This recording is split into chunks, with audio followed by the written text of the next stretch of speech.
काल परवाच आमची एका कार्यक्रमामध्ये भेट झाली. सरन्यायाधीश आपले भारताचे मुंबईत आले होते आणि ते येण्यापूर्वी आम्ही इथंच एका चेंबरमध्ये बसलो होतो आणि त्यावेळेस झालेल्या चर्चा गप्पा गोष्टी आजही सकाळी जेव्हा मला त्यांची ही घटना कळली तेव्हा तेच समोर त्याच आठवणी काल परवाच्या येऊ लागल्या.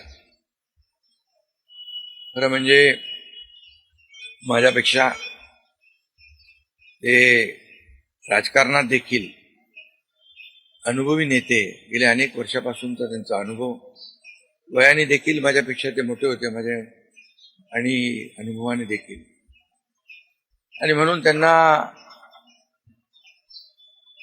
राज्यातल्या अनेक विषयांचा गाढा अभ्यास होता. अनेक विभाग त्यांनी हाताळले होते, त्याचा राज्याला फायदा होत होता.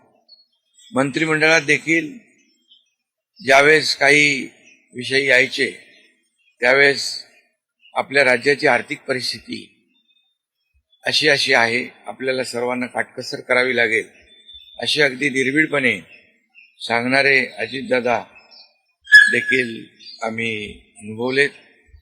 शिस्तीचा नेता म्हणूनही आम्ही अनुभवलेला